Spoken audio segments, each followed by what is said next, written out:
Hello kabayan! Ayan, ako si Mark, no? Kasama ko si Mars, no?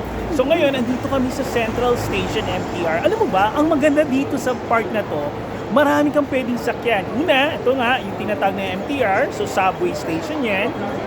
So next naman, ayan, nakikita mo, yan naman yung tram, no? Tram. At ito, yung pagdating ng bus. Walang bus. Ayun, yung mamaya padating. So, ito yung maganda dito kabayan na isipin mo na lang na dito ka nagtatrabaho o malapit yung pinapasukan mo. At isipin mo rin na darating araw na may property ka na malapit sa MTR, malapit sa bus stop, at malapit din sa jeep stop. Di ba ang ganda? So kabayan, subscribe! So next episode, isa-isahin natin kung magkano ba ang babayaran o saan hanggang saan papunta ang tramway, ang MTR. Salamat!